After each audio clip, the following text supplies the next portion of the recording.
This type of job performance can no longer be tolerated. It is clear Dr. Moyer has given up on District 205, and the feeling is mutual. I'm asking you to please lead us in a new direction, one of mutual respect, transparency, and collaboration with parents and teachers.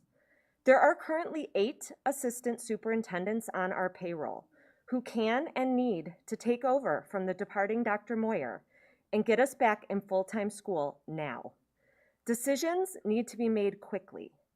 I know the easy thing to do is just wait it out until July. 30 seconds. What I'm asking is for you to do the hard thing and remove him now and save what is left of this school year and plan for next school year without him. Thank you.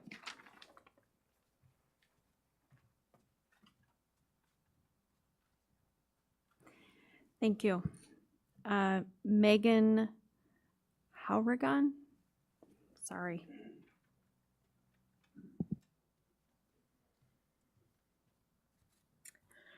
Hi, I'm Megan Hauregan. Thank you for letting me speak tonight. I have a Madison student and 2 Lincoln students, kindergartner and 3rd. Thank you to the administration and BOE for getting us this far, 5 days in person. And the teachers we have who go above and beyond, I feel lucky to have them. My hope is that the momentum continues for full-time in-person across all grade levels. We are running out of time for this school year, and we know schools around us have been doing it all year, as well as many neighboring districts recently announcing a return to full-day 8 to 3 school. My PM kindergartner has less instruction time than my Madison preschooler. The half-day kindergarten program is already jam-packed on the regular schedule, so it seems like an impossible task to fit the curriculum into the shortened day. In their first year of elementary school, these kindergartners have made their way through remote, learned to Zoom while learning to read, and now it's time for a real school day, and for all of D205. My 3rd grader is already eating his lunch at school. Lunch shouldn't be the barrier for full-day school. The district email received this afternoon is a relief, and I'm hopeful we will hear the approved plan for 5 full days across all grades for the remainder of this year. Next year, Edison, Hawthorne, and Bryan will absorb the Lincoln students. Can we be assured that won't interfere with full-time school? Parents need full transparency and confidence to make family decisions for the 21-22 school year. I also have a hard time sending my healthy 4-year-old to Madison School every day in a mask. It is the most wonderful school and staff, and at this age, social emotional learning and language is so important. How can they fully learn to understand and manage their emotions if they can't see these emotions in their teachers and classmates? While I realize Illinois still has a mask mandate, the 21-22 school year is 5 months away, and a lot can change by then. Metrics continue to drop, vaccinations distributed, 0 COVID is not a reasonable goal, and my hope is that D205 is committed to returning to normal and not a new normal, and starting with our youngest learners. Again, I'm very thankful for how far we've come and everyone's tireless efforts to get us there. Thank you. Thank you. Amy Wellman.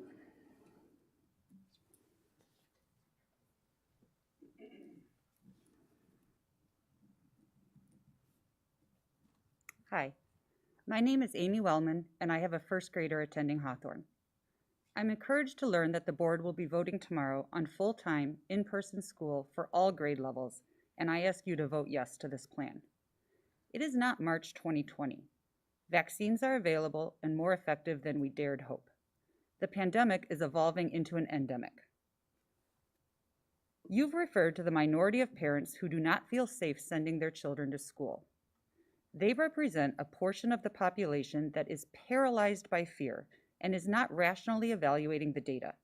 And this board cannot continue to make policy decisions based on illogical arguments. You also reference various agencies and their respective guidelines. Many of these agencies are under pressure from the union and other special interest groups to publish the most conservative recommendations. The board has an obligation to fulfill its duty and commit to getting all of these children back to full-day in-person education. It's incredibly alarming that you are considering anything other than a return to normalcy right now. It's time to stop coming up with reasons not to fully open. It's time to stop sending surveys. It's time to stop talking about healing the community and to start actually doing something about it. I care about my child and the children of this town. Prioritize them, not the illogical and irrational, not the teachers' union, not the administration. Prioritize the students as you were elected to do. Thank you. Thank you. Tom Chavez.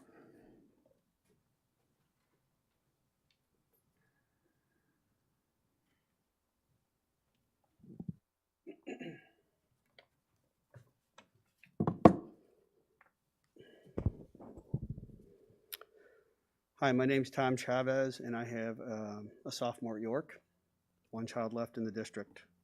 Today, I want to focus my attention on the school board. You've been given the enormous privilege of steering the path of education for the children of our community. Their well-being is directly impacted by your leadership and the decisions that you make. When I spoke previously to the board, I mentioned that all parents understood the decision to close schools at the onset of the pandemic.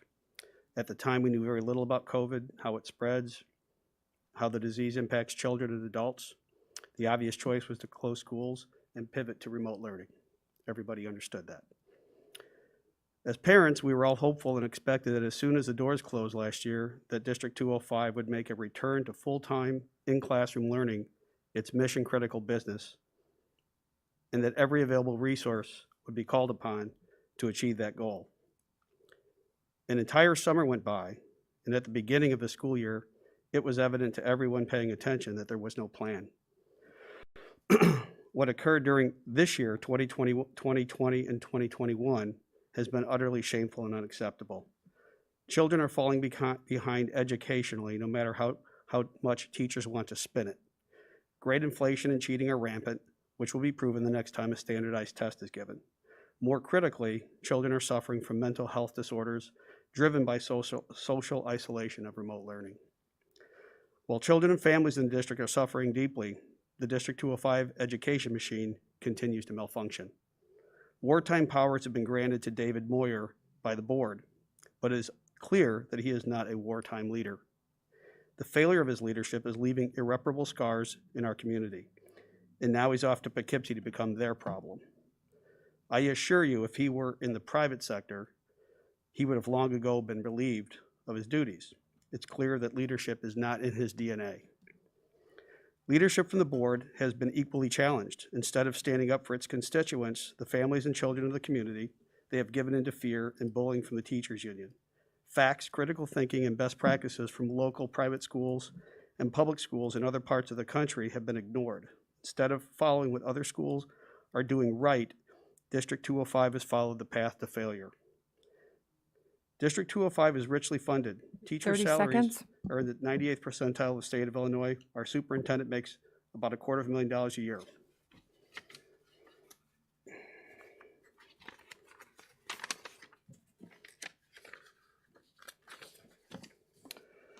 Like many other parents in the district, I didn't pay close attention to what goes on behind closed doors. I think we all assumed that the vetting process for hiring a high-paid superintendent would include figuring out if he was a competent leader and a critical thinker. We assumed the board was an advocate for children and families of District 205, which seems not to be the case. 3 minutes. Starting right now, there needs to be a much higher level of accountability and transparency in District 205 and a recourse mechanism for recalling administrators and Board of Education members who are unfit to lead. Thank you. Meredith Vogel.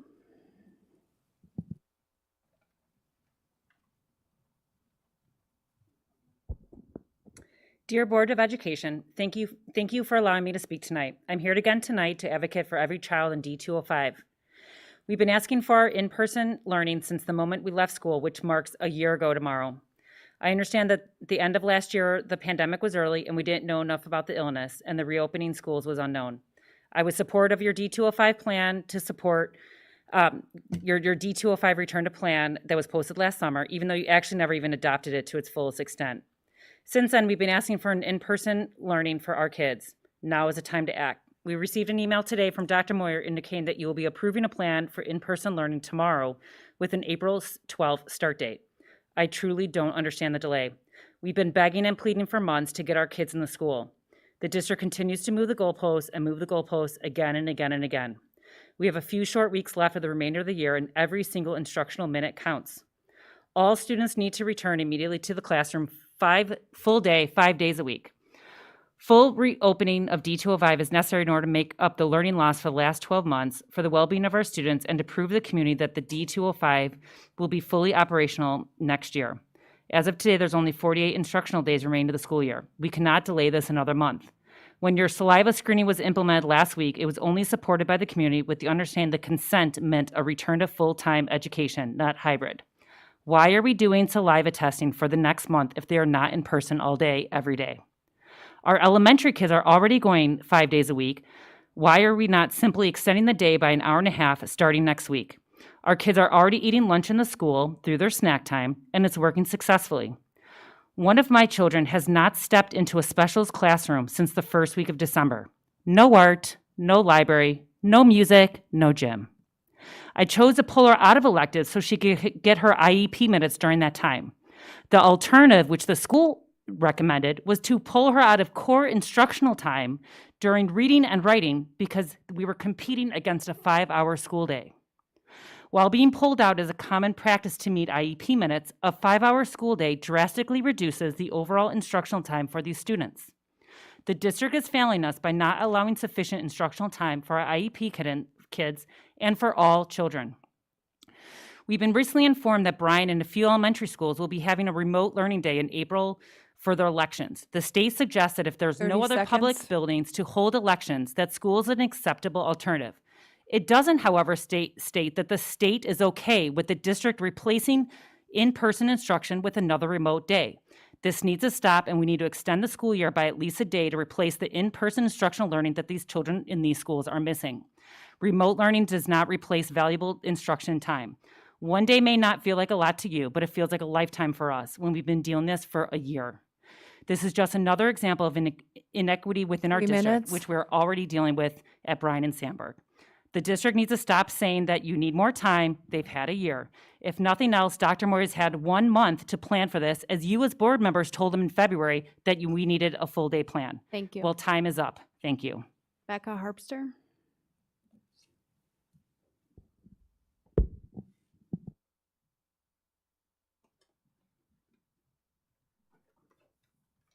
Good evening. In light of the emails we received, we as parents received from Dr. Moyer on Thursday and from the district today, I've had to change up my comments a bit. But in the end, what I want to say is still similar. It seems that D205 has a culture of insubordination at the highest level, a no-can-do attitude by the administration, and principals who don't feel valued by the administration. When you are picking our new superintendent, I hope you pick someone who will value the needs of students first. Someone who will listen to the taxpayers and families and the Board of Education whom they elected. I hope you pick someone who has a growth mindset, a positive can-do attitude. Someone who values their team and believes in their ability to get things done no matter how hard the challenge may seem. I think this is what has so greatly been lacking this year in D205's response to the pandemic. With regard to the plan for April 12th, all I can ask is why so slow? Why can't we get all of our tested students and vaccinated teachers into the classrooms together 5 days a week at Bryan and Sandburg, starting next week? At this point, every in-person instructional minute counts. We've been in a remote, hybrid, or reduced schedule for the past year, when the vast majority wanted full-time in-person school since August. I hope the board feels the sense of urgency that the district's families feel. All of our children aren't in this together. Our state is behind 37 other states for percentage of students in school full-time. We are setting our kids up for failure when they have to compete on a national scale for scholarships, entrance exams, and college applications. We have all of the evidence that shows that schools are safe, and we have testing that should have led immediately to 5 days of school a week for our middle schoolers. Please remember that every minute counts. Thank you for your continued advocacy for the students and families of District 205. Thank you. Dana Van Sleet.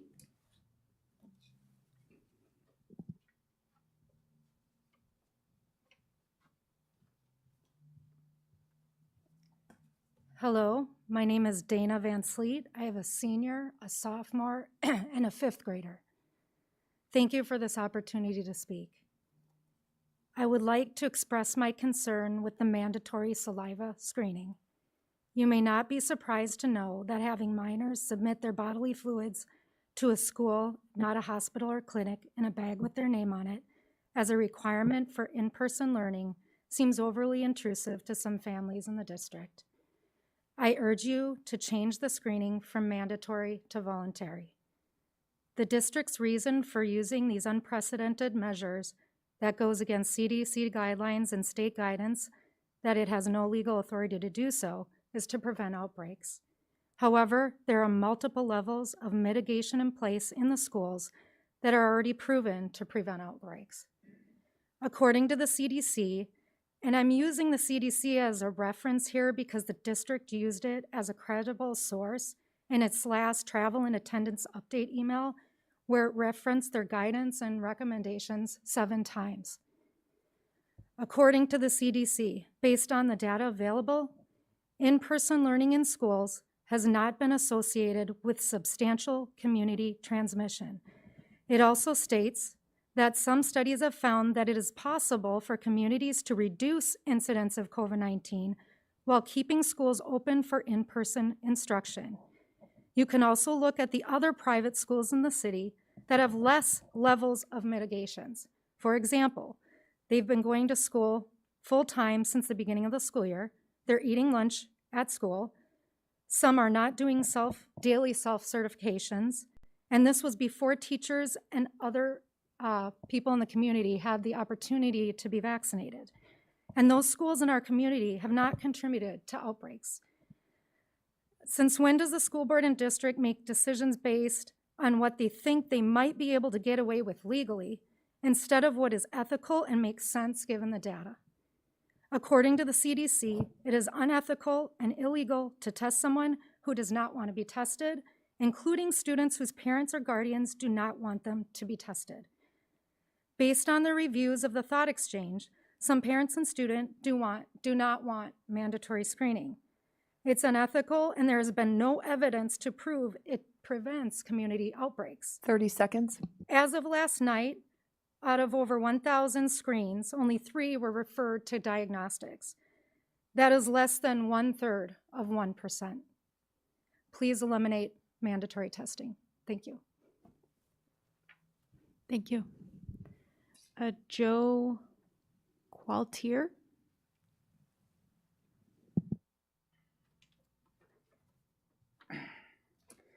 Hello, good evening. Joe Qualtier again. It's been a couple of months since my first comments to the board, and I'm extremely grateful for the move to return to a full-time 5-day-a-week schedule starting April 12th. While it's extremely frustrating that the start date isn't sooner, and it's taken this long to get to this point, I appreciate the support of the board on getting our children back, sincerely, where they belong in school every day. With this measure hopefully passing tomorrow, our work isn't done, and there are more items to consider. So I want to bring up 3 main points tonight. Number 1, the community has lost complete trust in Superintendent Moyer and his leadership team, and there is no recovery. How long it has taken us to get to this point and the lack of urgency displayed is unacceptable. The board needs to immediately move to amend the July 14th reopen plan to remove executive authority that Dr. Moyer has been granted by this board to amend the plan for this year and next year. And given the search for a new superintendent, strong consideration should be given to immediate dismissal of Dr. Moyer so the community could start fresh. Secondly, our students have suffered academically and emotionally the last 12 months. What we need now, pending tomorrow's okay vote to move back to full-time, is a proactive plan of how the district is going to get our kids caught back up. We can't expect to just flip the switch on return to school and get back to normal. How are the kids that are academically behind or emotionally scarred from this experience going to be supported and addressed? Will the York Success Academy stay and expand to make up for lost ground? This is a really good example of community resources at work to help the students. Lastly, bringing back the social aspect of the school experience may seem a little premature, but it is now critically important as we move towards full-time. How is the district planning to return to a fully open environment where the kids have access to full athletic seasons, social clubs, and social events so critical to the school experience? And lastly, as the vision and the mission of the school board clearly state right there in that banner, we 30 make decisions seconds. based on what is best for the students. And we thank you for your continued support to remind ourselves of that mission every day. Thank you. Thank you. Avery Gasik? Sorry, I don't think I have that right.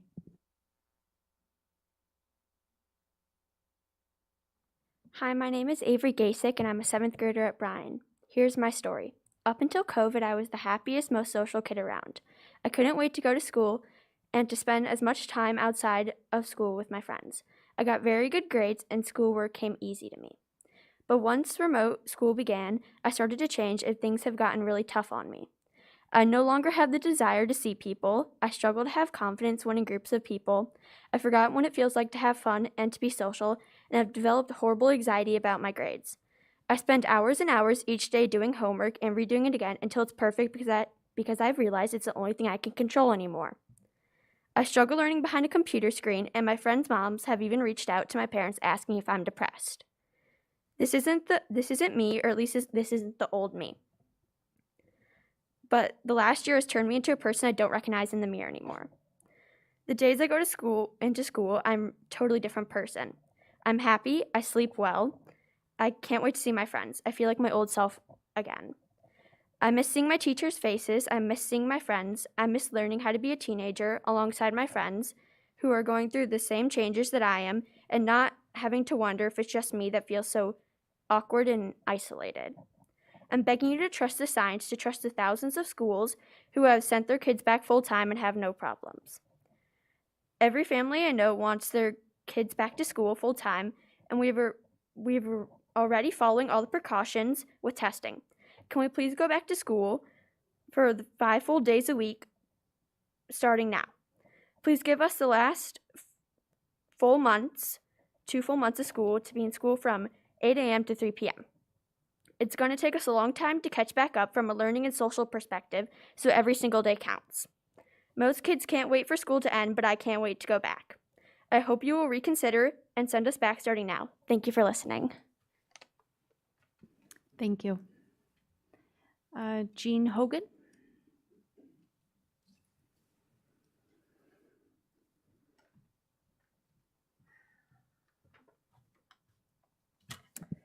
My name is Jean Hogan, and I'm the mother of 3 amazing children. I wrote this public comment before today's email from D205, but I felt it was important to still speak tonight for the record, and these comments are directed towards the administration.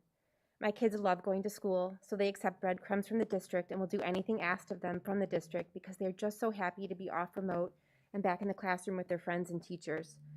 But I, as a parent, am ashamed that I've allowed my children to continue to be treated like vectors of a disease instead of the human beings they are with a constitutional right to a quality public education. School is a 5-day-a-week, 7-hour-a-day, face-to-face institution. We've had to beg you for months to educate our children full-time, as if education is a privilege instead of a right. The community is still paying 100% of our taxes, but our students are not receiving 100% of their education.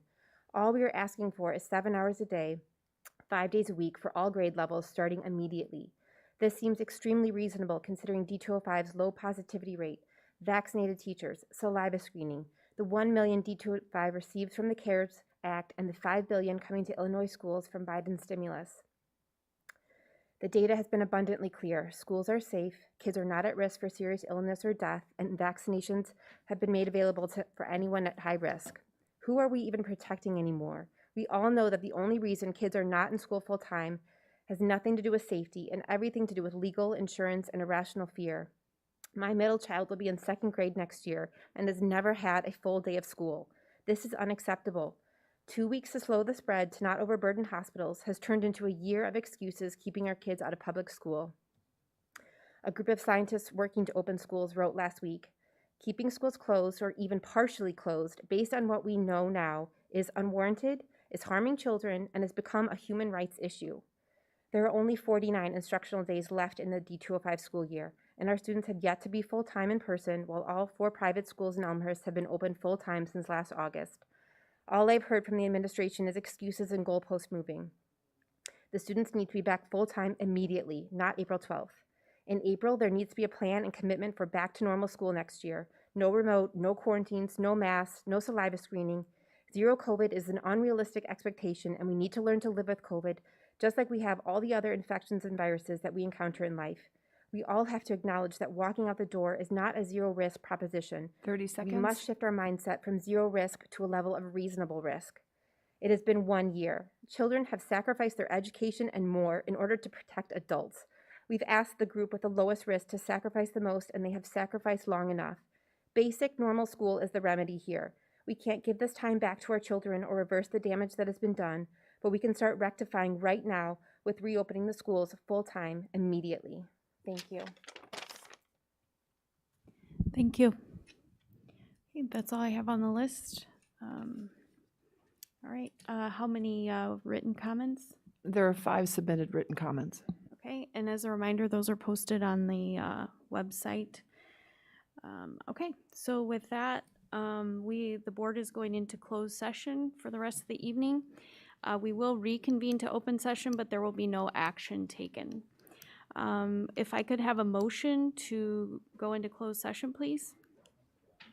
I move that the Board of Education enter closed session for the purposes of appointment, compensation, discipline, performance, or dismissal of specific employees of the public body, and legal counsel for the public body, including hearing testimony on a complaint lodged against an employee of the public body or against legal counsel for the public body to determine its validity. Second. Okay, motion by Karen, second by Courtney. I'll call the vote. Karen? Yes. Courtney? Yes. Chris? Yes. Beth? Yes. Jim? Yes. Margaret? Yes. And Kara, yes. So 7 ayes, no nays. The board will move into closed session. Thank you.